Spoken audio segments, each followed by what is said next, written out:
Good morning मेरे प्यारे बच्चों। आई एम श्योर आप केमिस्ट्री की प्रेपरेशन में लगे हुए हैं। देखो, मैंने 5 सैम्पल पेपर्स के एमसीक्यूज़ किए। अब हम कंप्लीट सैम्पल पेपर कर रहे हैं, बट मैं एमसीक्यूज़ वाले पोर्शन को लीव कर रही हूँ। हम सेक्शन बी से स्टार्ट कर रहे हैं। देखो, एक सैम्पल पेपर कर ही लेते हैं। The rate constant k for the reaction of zero order reaction ये है। हाउ लॉन्ग का मतलब टाइम निकालना है। For will it take for the initial concentration of A to fall from this to this. पहले तो जीरो ऑर्डर रिएक्शन का formula आपको आना चाहिए। K t is equal to initial concentration minus final concentration, या बची हुई। देखो, के की जगह पे ये आ जाएगा, ए नॉट की जगह पे 0.1 आएगा और इसकी जगह पे 0.075 आएगा और आप टी निकाल सकते हैं। अकाउंट फॉर द फॉलोइंग का मतलब होता है रीज़न दो। Sucrose is dextro rotatory but mixture obtained after hydrolysis is laevo rotatory. इसका रीज़न बताना है। देखो, सुक्रोज खुद पीपीएल को प्लस 66 डिग्री में मोड़ता है, मीन्स पीपीएल को राइट साइड पे रोटेट करता है, डेक्स्ट्रो रोटेटरी है। लेकिन जैसे हम इसकी हाइड्रोलिसिस करते हैं हमें दो चीज़ें मिलती हैं। एक हमें मिलता है अल्फ़ा ग्लूकोज और एक हमें मिलता है बीटा फ्रक्टोज। हमें ग्लूकोज और फ्रक्टोज मिलता है।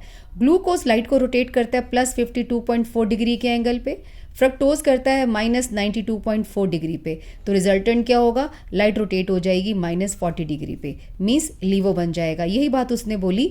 तो हमें लिखना क्या है, sucrose is hydrolyse to glucose and fructose. उसके नीचे लिखेंगे ग्लूकोज का रोटेशन है plus 52.4, it will rotate PPL to minus 92.4, resultant will be minus या laevorotatory. Amino acids behave like salts rather than simple amines और carboxylic acid because of formation of zwitter ion। कैसे? ये रहा आपका amino acid, यहाँ पे H और यहाँ R होएगा। देखो, एसिडिक ग्रुप भी है, बेसिक भी है, तो इसका H जो है ना यहाँ शिफ्ट हो जाता है, मीन्स ज्विटर आयोन बना देगा। NH3+ हो जाएगा और इसका COO नेगेटिव हो जाएगा। ये दोनों सेम रहेंगे। This is what we call zwitter ion formation. What happens when D-glucose is treated with the following reagents? NH2OH। जो NH2OH है ना वो CHO होता है हमारा ग्लूकोज में। ये देखो, हम ये वाली स्ट्रक्चर बनाते हैं ग्लूकोज की, राइट। NH2OH क्या करता है, इसके साथ रिएक्शन करता है। ये basically it is like this. आप जैसे ही NH2OH डालते हैं ना तो ये बन जाएगा CH डबल बॉन्ड NOH। बाकी नीचे का पोर्शन सेम रहेगा, इसे कहते हैं ग्लूकोज ऑक्साइन। और अगर हम HCN के साथ रिएक्शन करेंगे, ये नीचे वाला पोर्शन सेम रहेगा और ये OH और CN साइनोहाइड्रिन बन जाएगा। Glucose cyanohydrin, glucose oxime will be prepared. Give reason for the following. देखो, इससे ज़्यादा मैं नहीं लिख सकती, वीडियो बहुत लेंदी हो जाएगी। हमें मेन है जस्ट डिस्कस करना है, गो थ्रू करना है। पैरा डाइब्रोमोबेंजीन का मेल्टिंग पॉइंट ज़्यादा होता है क्योंकि जो पैरा डाइब्रोमोबेंजीन होता है ना उसकी सिमेट्रिकल स्ट्रक्चर होती है। इसका जो सॉलिड होता है ना, क्रिस्टल, वो स्ट्रॉन्ग होता है, यानी कि लेटिस इसका स्ट्रॉन्ग होता है। हेलो, जिसका लेटिस स्ट्रॉन्ग होगा, सॉलिड स्टेट में स्ट्रॉन्ग होगा, उसका मेल्टिंग पॉइंट ज़्यादा होगा। Haloarenes are less reactive than haloalkanes and haloalkenes. Haloarenes कम रिएक्टिव क्यों है? बिकॉज ऑफ, मान लो क्लोरो ले लेते हैं हम, इसमें जो क्लोरीन है ना ये प्लस R इफेक्ट शो करता है। ये देखो, ये टूवर्ड्स न्यूक्लियोफिलिक सब्स्टिट्यूशन भी आना चाहिए था। ये बॉन्ड नहीं टूटता because of double bond character. Because of double bond character it is not broken easily. And more over जो एरीन्स होते हैं ना वो माइनस हेलो एरीन्स होते हैं, उसमें जो हेलोजन होता है माइनस I इफेक्ट शो करता है। माइनस I का मतलब है बेंजीन से इसकी इलेक्ट्रॉन रिलीज एक्सेप्ट करने की टेंडेंसी है सिग्मा इलेक्ट्रॉन को, जिससे इसकी रिएक्टिविटी कम हो जाती है। दोनों क्वेश्चन कवर हो गए। इन्होंने नहीं दिया। अगर कहता टूवर्ड्स न्यूक्लियोफिलिक सब्स्टिट्यूशन तो हम लिखते हैं डबल बॉन्ड कैरेक्टर है भाई, नहीं टूटेगा। अगर बोलता है इलेक्ट्रोफिलिक सब्स्टिट्यूशन तो हम बोलते हैं माइनस I इफेक्ट की वजह से क्लोरीन या कोई भी हेलोजन बेंजीन की रिएक्टिविटी को कम कर देता है। Name the alkene which will yield 1 chloro 1 methyl cyclohexane by reaction with HCl। देखो, सबसे पहले तो हम इसकी स्ट्रक्चर बना लेंगे। 1 क्लोरो 1 मिथाइल साइक्लोहेक्सेन। ये देखो, ये है हमारा 1 क्लोरो 1 मिथाइल साइक्लोहेक्सेन। सिंपल सा फंडा है। कहते हैं किस एल्कीन से हमें ये मिलेगा, इसको हटा के इसका एक पड़ोसी ये है, एक ये है, दोनों पे डबल बॉन्ड लगा दो 1 बाय 1। एक या तो ये वाला कंपाउंड है जिसमें HCl डालेंगे, यही बनेगा, या फिर आप ये वाला डबल बॉन्ड यहाँ लगा सकते हैं CH3। दो आंसर हैं इसके। इसमें HCl डालेंगे तो भी ये बनेगा, इसमें HCl डालेंगे तो भी ये। तो आंसर है ये वाला एल्कीन और ये वाला alkene. Out of allyl chloride and n propyl chloride कौन जल्दी हाइड्रोलाइज होगा? देखो, एलाइल क्लोराइड इसे कहते हैं। अगर इसका Cl भाग जाता है, इस पे पॉजिटिव चार्ज आएगा तो रेजोनेंस स्टेबलाइज्ड हो जाएगा, बट एन प्रोपाइल क्लोराइड बोलते हैं इसको। इसका Cl चला जाता है तो इसकी स्टेबलाइजेशन के लिए कोई भी नहीं है, तो आंसर है एलाइल क्लोराइड, बिकॉज इसका कार्बोकेटायन स्टेबल होता है। नेक्स्ट है the hexa aqua manganese 2 contains 5 unpaired electrons while hexacyano ion contain only 1 unpaired electron. साफ पता चल रहा है कि साइनाइड ने पेयरिंग करी है और वाटर भैया ने पेयरिंग नहीं करी, तभी बेचारे के 5 है अनपेयर्ड इलेक्ट्रॉन, इसका 1 रह गया। देखो मैंगनीज 2 है, पहले तो इसकी स्ट्रक्चर आनी चाहिए आपको। हेक्सा एक्वा मीन्स वाटर 6 है और मैंगनीज का बाहर 2 चार्ज है। मैंगनीज 2 होता है 3d5, राइट, ये रहा 3d5। 1 इलेक्ट्रॉन हम डाल देते हैं इन सब में। ये 4s है, ये 4p है और ये 4d है। तो ये क्या करेगा बेचारा, पेयरिंग तो करेगा नहीं, वाटर 6 वाटर है ना, 1 2 3 4 5 6, यानी कि sp3d2 हाइब्रिडाइजेशन होगी, इसमें वाटर अपना लोन पेयर डाल देगा लाइक दिस। 5 अनपेयर्ड इलेक्ट्रॉन की वजह से ये पैरामैग्नेटिक होता है, ठीक है, क्योंकि ये पेयरिंग नहीं करता। अब साइनो आएगा ना, अब उसका जो फॉर्मूला है वो ये है MnCN6 और बाहर आ जाएगा 4 नेगेटिव। ये तुम्हें पता ही है, नेमिंग से पता ही होगा तुम्हें। अब ये साइनाइड पेयरिंग करेगा, देखो ये सब इलेक्ट्रॉन को पुश करेगा, पुश करके यहाँ भेज देगा, तो ये 2 पेयर हो जाएंगे, 1 रह जाएगा। तो इसमें जो हाइब्रिडाइजेशन होगी ना, मैं बना के दिखाई देती हूँ, बहुत कुछ कवर हो जाता है इससे आपका। ये देखो it will do the pairing, एक और ये आपका 1 अनपेयर्ड रह जाएगा। अब ये कौन सी हाइब्रिडाइजेशन शो करेगा, D2sp3। इसने d ऑर्बिटल लास्ट वाला यूज करा 4d का, इसने यूज़ करा पीछे वाला 3d का, n-1d का। इसे कहते हैं inner orbital complex, outer orbital complex. Because of pairing it will give 1 unpaired electron, pairing is not happening here, so इसमें 5 अनपेयर्ड इलेक्ट्रॉन्स हो जाएंगे। नेक्स्ट है explain how and why the rate of reaction for a given reaction gets affected when temperature is reached. Temperature increase किया, rate of reaction भी increase हो जाएगी, because now the more number of molecules are possessing threshold energy and more. Reaction progresses, जैसे जैसे reaction आगे बढ़ती है उसकी रेट कम होती है। क्यों कम होती है, यहाँ पे रेट डिक्रीज होगी because concentration of reactant decreases. What product will be formed on reaction of propanal, ये रहा प्रोपेनल विथ 2 मिथाइल प्रोपेनल, ये रहा 2 मिथाइल प्रोपेनल। इसके अंदर अगर हम NaOH डाल देते हैं तो ये क्रॉस्ड एल्डोल कंडेंसेशन शो करेगा। याद करो, इसका डबल बॉन्ड O और इसका जो अल्फा वाला H है उसको हैंग होता हुआ दिखाएंगे। ये यहाँ जाएगा और जो ये वाला हिस्सा है ये इस कार्बन पे जाएगा, जैसे मैंने एल्डोल कंडेंसेशन वीडियो में समझा रखा है। मतलब क्रॉस एल्डोल शो करेगा और इसके 4 प्रोडक्ट्स बनेंगे, एक इसका O, इसका H, अब अगली बार इसका डबल बॉन्ड O, इसका अल्फा H, और फिर इसी का डबल बॉन्ड O, इसी का अल्फा H, और इन दोनों का 4 प्रोडक्ट बनेंगे टोटल। बना के देख लेना, मैं बार बार बता रही हूँ, हम लोग इसको डिटेल में नहीं कर रहे बिकॉज लेंदी हो जाएगी वीडियो, ऑलरेडी डली हुई है एल्डोल कंडेंसेशन पे। Write the equation for the following reaction. Toluene undergoes chlorination in sunlight. देखो दिस इज टॉल्वीन, इसमें क्लोरीन डालो सनलाइट की प्रेजेंस में, तो ये बेंजीन पे नहीं जाएगा, क्लोरीन साइड पे जाएगा। इसे हम कहते हैं साइड चेन हेलोजिनेशन। फिर इसकी हाइड्रोलिसिस करो, यहाँ पे OH आ जाएगा, बेंजाइल एल्कोहल बन जाएगा।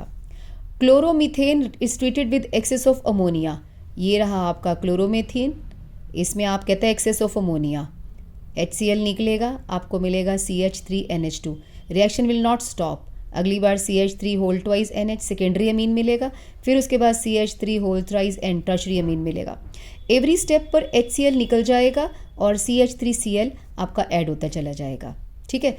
और अगर अमोनिया को हमने एक्सेस में लिया है तो हो सकता है रिएक्शन यहीं पर ही रुक जाए, क्योंकि अमोनिया एक्सेस में है। अगर आपका क्लोरोमीथेन एक्सेस में है तो रिएक्शन चलती चली जाएगी, हॉफमैन अमोनोलिसिस कहते हैं। सपोज यहाँ पे एक्सेस वर्ड नहीं लिखा, खाली इतना लिखा है, तो आप रिएक्शन पूरी करेंगे।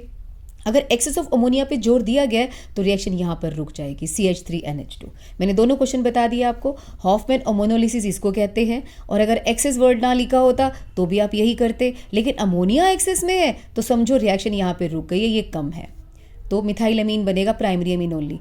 Aniline reacts with bromine in CS2। भाई एनिलीन का जो NH2 ग्रुप है ना बहुत खतरनाक है, ये बहुत जोर जोर से इलेक्ट्रॉन देता है बेंजीन को, इसका प्लस आर इफेक्ट बहुत खतरनाक होता है। आप इसमें ब्रोमीन डालेंगे ना तो तीनों पे आ जाएगा। ये देखो 2,4,6 tribromoaniline will be produced like this.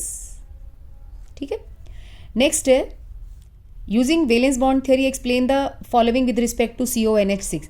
आपको पता है अमोनिया पेयरिंग नहीं करता लेकिन कोबाल्ट के साथ करता है। This is the exception where ammonia is doing the pairing. So cobalt का 3D, फैकोनी आयरन का होता है 26, इसका 27, 3D7 4s2। 3+ का मतलब है 3 इलेक्ट्रॉन निकाल दो, कितना हो गया 3D6। 3D6 का मतलब है आप ये वाला सीन बनाएंगे, 1 2 3 4 5 हो गया ना। ये देखो 6 इलेक्ट्रॉन है। अब अमोनिया भैया वैसे तो पेयरिंग करता नहीं बट इसमें करेगा। ये देखो अमोनिया जो है ना इनको पुश कर देगा इलेक्ट्रॉन को, चलो ये आगे हो जाओ, जगह दो हमें। ये देखो पेयरिंग इज हैपनिंग, 6 आपके हो गए पेयरिंग, 2 ऑर्बिटल खाली करा लिए गए। सो इसके पास टोटल 6 अमोनिया है, तो इसमें जो हो जाएगा D2sp3 आपकी हाइब्रिडाइजेशन है।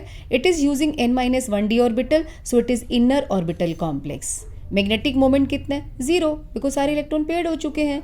टाइप ऑफ हाइब्रिडाइजेशन D2sp3, फिर इसमें XX लगा देना और साइड पे लिख देना X is the lone pair of electron donated bye ammonia.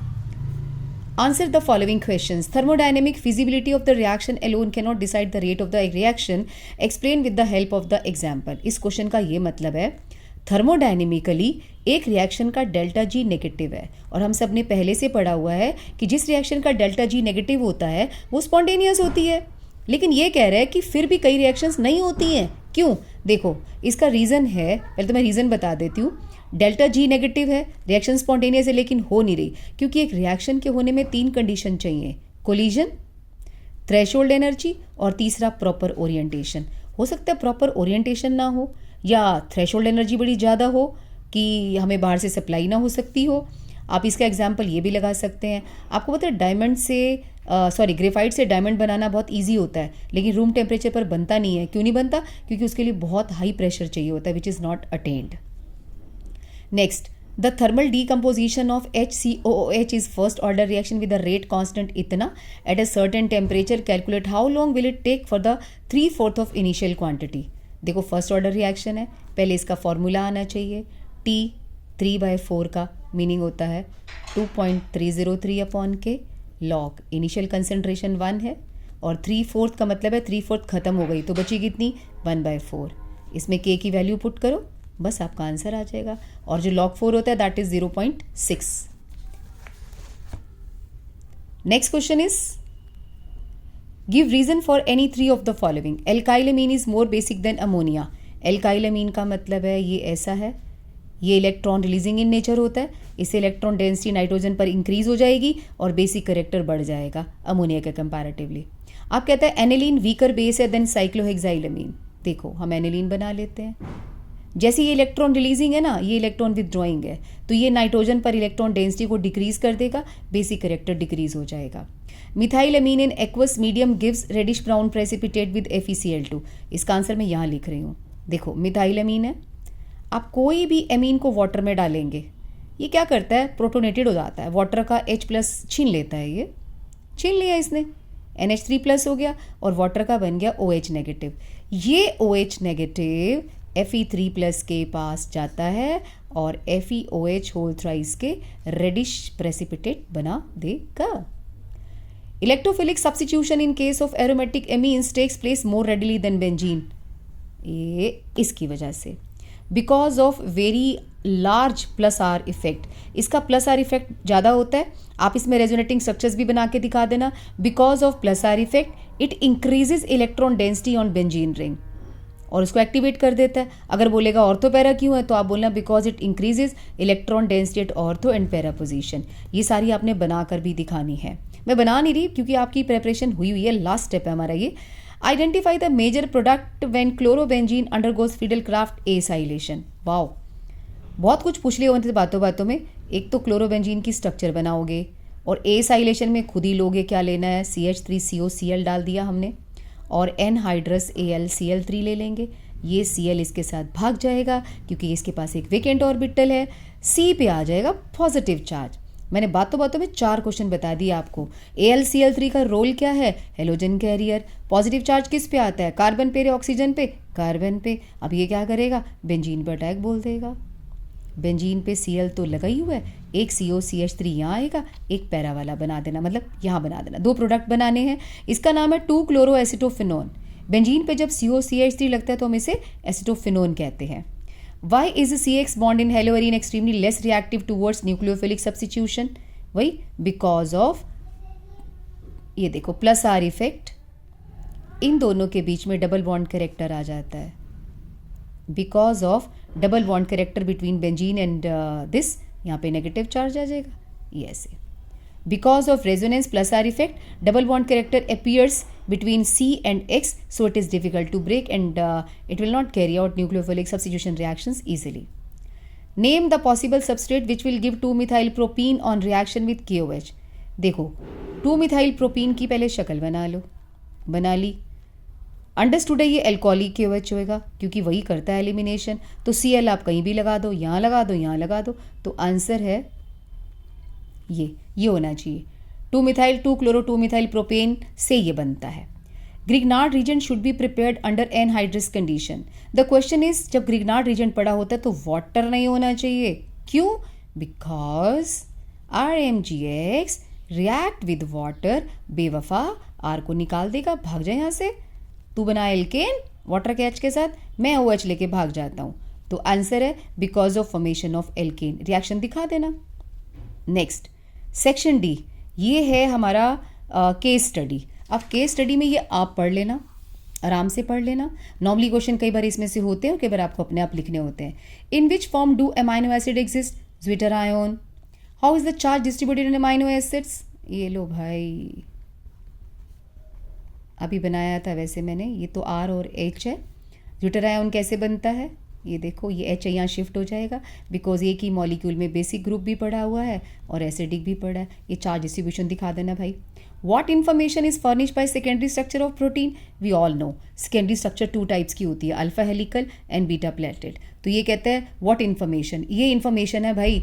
Alpha helical बनेगी तो ऐसे मतलब फोल्ड हो जाएगी, अगर बीटा प्लेटेड बनेगी तो ऐसे फोल्ड हो जाएगी। बस आपको ये बताना है कि how it is folded in, whether in alpha helical form और बीटा प्लेटेड फॉर्म। एक और बात भी बता देती हूँ, अल्फा हेलिकल में इंट्रा मॉलिकुलर H बॉन्डिंग होती है, बीटा प्लेटेड में इंटर मॉलिकुलर H बॉन्डिंग होती है। What happens to the protein is subjected to harsh change, यानी कि हीटिंग, बॉइलिंग, कूलिंग, एसिड डालना, भाई डीनेचुरेशन हो जाएगी। What is denaturation? The loss of biological properties of protein on heating, cooling और adding acid और बेस। इसमें होता क्या है, प्राइमरी स्ट्रक्चर तो वही की वही रहेगी, secondary, tertiary, quaternary structures lost हो जाती हैं। मैंने 3 क्वेश्चन और बता दिए। एक और क्वेश्चन है आपके NCERT में, जब एग को बॉईल करते हैं यानी कि डीनेचुरेशन होती है एग की, तो वाटर कहाँ जाता है? इट इज ईदर एब्जॉर्ब्ड और absorbed on denatured protein. How is quaternary structure of protein form? Quaternary structure तब बनती है जब टर्शरी स्ट्रक्चर अपने साथ और स्ट्रक्चर्स को मिला लेती है। It is the combination of tertiary structure along with other structure to become reactive और एक्टिव इन बॉडी। राज ने इन्वेस्टिगेशन करी, ये देखो KCl का मास लिया, मेल्टिंग पॉइंट चेक किया, डिक्रीज हो रहा है। 2 रीडिंग्स क्यों लिए हैं? ताकि एक्यूरेसी बनी रहे। इसको ध्यान से देखो, जैसे जैसे वो अमाउंट बढ़ा रहा है KCl का, फ्रीजिंग पॉइंट और डिक्रीज हो रहा है, डिक्रीज डिक्रीज डिक्रीज डिक्रीज। इसमें कहते हैं एक टेम्परेचर है सेकंड सेट का, वो फिट नहीं हो रहा। देखो इक्वल इक्वल है, लगभग सेम है, ये बहुत फ़र्क है, तो यही आंसर है। थर्ड रीडिंग में जो वो है ना पैटर्न सही नहीं आ रहा, ये बच्चा ना मतलब इसका ध्यान कहीं और भट गया होगा, नलैक कहीं का। चलो, विच टेम्परेचर इज दैट? बता दिया भाई। Why did Raj collect 2 sets of result? To have it more accurate result. In place of KCl अगर राज ने फ्रक्टोज यूज़ किया होता तो मेल्टिंग पॉइंट क्या हुआ होता? ठीक है, देखो मेल्टिंग पॉइंट मैं तुम्हें बताती हूँ। KCl पानी में जाके 2 में टूट जाता है, आयोन्स की संख्या बढ़ जाती है, डिप्रेशन ज़्यादा हो जाता है। अगर आप फ्रक्टोज लेते ना तो डिप्रेशन उतना ना होता, 0.6 है ना, 3 पॉइंट ना होता, इसका आधा होता, यानी कि आधा का मतलब कितना हुआ बताओ? 1.9 होता। क्यों? क्योंकि ग्लूकोज ब्रेक नहीं होता। अब हमें कहते हैं कि प्रिडिक्टेड मेल्टिंग पॉइंट क्या होगा अगर हम 2.4 ले लें। पैटर्न को पढ़ो, 2.4 लेंगे तो मेल्टिंग पॉइंट कितना डिक्रीज होगा? 0.6 पे हो रहा है 3.8, इसका डबल कितना होता है 1.2, उस पे हो रहा है 7.6, यानी कि इसका डबल है। और 2.4 क्या है? इसका डबल, तो इसका डबल हो जाना चाहिए, यानी कि 15.2 आंसर आ जाएगा। ठीक है, बस पैटर्न को देखना होता है, नथिंग एल्स, और कुछ खास बात नहीं है। Next, what is fuel cell? Is that in which energy of combustion is converted to electrical energy. Given example of fuel cell H2O2 fuel cell, calculate equilibrium constant Kc and delta G for the following at this. इसमें E naught cell given है भाई, हम सबको पता है delta G equal to minus n F E naught cell. N तो पता लग ही रहा है 2 है, F96500 है, ई नॉट सेल ये आंसर आ जाएगा। ठीक है, जूल्स में आएगा आंसर, ध्यान रखना। फिर हमें कहता है के भी निकालो, तो के कौन सा मुश्किल है, आप इससे भी निकाल सकते हो। Delta G equal to minus 2.303 RT log K. Delta G हमने निकाल लिया, के निकल आएगा यहाँ से। लॉग की वैल्यू नॉर्मली गिवन होती है, बट यहाँ पे कहीं दिखाई नहीं दे रहा, तो आपको करना पड़ेगा। लाओ लॉग का मैं फंडा बताती हूँ। लॉग 2 होता है 0.3, लॉग 3 होता है 0.48, लॉग 5 होता है 0.7 और लॉग 7 होता है 0.84। आप इसको रट लो, बस यहाँ से आप वैल्यू सारी कैलकुलेट कर लोगे। रट ही लो भाई, क्रैमिंग वाला बंदा जीतेगा। Right the anode and cathode reactions and the overall reaction occurring in the lead storage battery. Lead storage battery में एनोड पर Pb plus SO4, PbSO4 plus 2 electron बनते हैं, और कैथोड पर PbO2 प्लस सल्फेट, ऊपर से 2 इलेक्ट्रॉन उठा लो भाई, और 4H भी उठा लो। क्यों, ये 2 O2 को ख़त्म भी तो करना है, तो PbSO4 प्लस 2 वाटर बनेगा। ये आपकी रिएक्शंस हो रही हैं ओवरऑल। अच्छा, overall reaction occurring, okay overall भी बता देते हैं। ये भी इंपॉर्टेंट है वैसे तो। एनोड पर ये वाली होगी, कैथोड पर ये, बहुत वाइडली यूज्ड क्वेश्चन है ये वाला। और ये हमारा बन जाएगा, ओवरऑल में क्या करेंगे, Pb plus PbO2 plus 2 sulphate, electron electron cut जाएंगे, और 4H plus gives PbSO4 plus 2 water. Very simple. Overall में 2 PbSO4 प्लस 2 वाटर आ जाएगा, वो तो आप कर ही लेंगे। अलग अलग भी आनी चाहिए। ये रिएक्शन है डिस्चार्ज के टाइम की, यानी कि जब आपके घर की लाइट चली जाती है और लेड स्टोरेज बैटरी काम कर रही है। जब आपके घर की लाइट वापस आ जाए तो एनोड की जगह कैथोड लिख देना, रिएक्शन को रिवर्स कर देना। कैथोड की जगह एनोड लिख देना, रिएक्शन को रिवर्स कर देना। सिंपल। नेक्स्ट है, consider the figure given the answer the following questions. What is the direction of flow of electron, anode से कैथोड, क्योंकि इलेक्ट्रॉन यहाँ से यहाँ जाते हैं, इधर एनोड होता है, इधर कैथोड होता है। हमने लोन से याद करा हुआ है। Which is anode, zinc, cathode, silver. What will happen if the salt bridge is removed, इसको हटा दो, the cell will stop working after some time, cell रुक जाएगी। एक एल्कीन है, मॉलिक्यूलर फॉर्मूला C5H10 है, ओजोनोलिसिस करी, हमें 2 कंपाउंड मिले B एंड C। B जो है वो पॉजिटिव फेलिंग टेस्ट देता है, पक्का एल्डिहाइड है, और आइडोफॉर्म भी देता है। केवल एक ही एल्डिहाइड है जो आइडोफॉर्म भी देता है और फेलिंग भी देता है, उस बंदे का नाम है CH3CHO। देन इट सेज कि C जो कंपाउंड है ना वो फेलिंग टेस्ट नहीं देता, कीटोन होगा, बट आइडोफॉर्म देता है। आइडोफॉर्म देता है तो उसके किनारे पर ये होना चाहिए, 2 और 2 4 क्रैक हो गए, 5 टोटल कार्बन है, यहाँ लगा दो, हो गया। अब एल्कीन कौन है आपका, इन दोनों के ऑक्सीजन को फ्यूज़ कर दो। फ्यूज़ करोगे तो आपका एल्कीन बनेगा CH3CH डबल बॉन्ड CH3CH3। आपको पता है इन दोनों को आमने सामने रखो, ऑक्सीजन को मिटो दो, उसकी जगह डबल बॉन्ड लगा दो, तो आपका जो एल्कीन है वो ये है। इसकी ओजोनोलिसिस करेंगे। ओजोनोलिसिस होती है 1 स्टेप में ओजोन, सेकंड में जिंक और वाटर ले लेते हैं। जहाँ आपका डबल बॉन्ड होता है ना, वहाँ से 2 टुकड़े हो जाएंगे। ये बन गया आपका B, ये बन गया आपका C, इसको तोड़ने पर। और ये देखो, ये टॉलेंस वाला नहीं देगा, फेलिंग वाला भी नहीं देगा, बट आइडोफॉर्म बनाएगा, ये भी आइडोफॉर्म बनाएगा। लो आइडोफॉर्म की रिएक्शन पूछी उसने क्या, ओजोनोलिसिस की रिएक्शन बोल रहा है लिखने को, ये लिख दी हमने। हट भी बना सकते हो, मर्जी है, बस इसके साथ ये एरो मैंने नीचे लगाया ना, ऊपर लगा दो, B और C बन जाएगा। और क्या लिखा है, how will the formation of iodoform. अच्छा, आइडोफॉर्म कैसे बनेगा, लो ये एसीटोन है आपका, इसमें NaOH प्लस I2 डाल दो, ये यहाँ से टूट जाएगा, ये बन जाएगा CHI3 plus COO। This is yellow iodoform. इसको काट के अलग कर दो, 3H की जगह 3I लगा दो और इसके पीछे O लगा दो, this is the by product. Write aldol reaction for the given aldehyde. लो भाई, एल्डिहाइड की एल्डोल रिएक्शन लिख दो भाई। एक का डबल बॉन्ड O दिखाना है, एक का H हैंग होता हुआ दिखाना है। इसको यहाँ भेजो, इसको यहाँ भेजो, और इस C को यहाँ भेजो, बस इनको मिला दो, इजी। राइट, इसमें ना देखो डिस्टिंक्शन नहीं आ रही, ये नया वाला जो पेपर है ना, इसमें डिस्टिंक्शंस नहीं है। जो पहले आते थे ना 10 ईयर, उसमें डिस्टिंक्शन जरूर से जरूर आती थी। When liquid A is treated with freshly prepared ammoniacal silver nitrate gives bright silver mirror. पक्का भाई, ये तो एल्डिहाइड है। The liquid forms a white crystalline solid on treatment with sodium hydrogen sulphide. चलो, liquid B also forms a white crystalline solid with sodium hydrogen sulphide. जो B है liquid वो भी बना रहा है, but it does not give a test with ammoniacal silver nitrate. दो liquid है, ए अमोनाइकल सिल्वर नाइट्रेट, ये एल्डिहाइड है, और liquid forms white crystalline solid on treatment with sodium hydrogen sulphide. ठीक है, एल्डिहाइड कीटोन दोनों देते हैं। बी है वो NaHSO3 के साथ रिएक्शन करता है लेकिन अमोनिया सिल्वर नाइट्रेट नहीं देता, ये कीटोन होगा। तो टू लिक्विड्स कौन है, ये एक इथेनॉल एक एसीटोन, और ए वाला एल्डिहाइड है। Right the chemical equation for these reactions also. कोई भी एल्डिहाइड कीटोन लिख देना, एक इथेनॉल ले लो, एक एसीटोन ले लो, दोनों की रिएक्शन कर लो। ठीक है, बैटरी डाउन होने वाली है, फटाफट कर लेते हैं। Why do transition element show variable oxidation state? Because not only NS electron but also N-1D electron participate in bond formation. Increase in density from titanium to copper. देखो डेंसिटी तब बढ़ती है, मास पर यूनिट वॉल्यूम है ना, मास में increment ज़्यादा है और जो वॉल्यूम है वो आपका क्या हो रहा है, डिक्रीज हो रहा है, तो अपने आप ही डेंसिटी बढ़ेगी। Transition element compounds are generally found to be good catalyst. Number 2 variable oxidation state. Number 1 they provide surface for the gaseous reaction to take place. Why copper can not replace hydrogen from acid? Because copper का reduction potential hydrogen से ज़्यादा है। The first ionization enthalpy of chromium is lower than that of zinc. पहली IE chromium की कम होती है क्योंकि जिंक तो फुल्ली फिल्ड स्टेबल कन्फिग्रेशन वाला है, तो इसकी IE तो वैसे ही ज़्यादा होनी है, तो क्रोमियम की कम होएगी इससे। ओके, सो ये सैम्पल पेपर फटाफट आप रिवाइज कर लेना, मैक्सिमम क्वेश्चन इसके आसपास के ही आएंगे। All the best.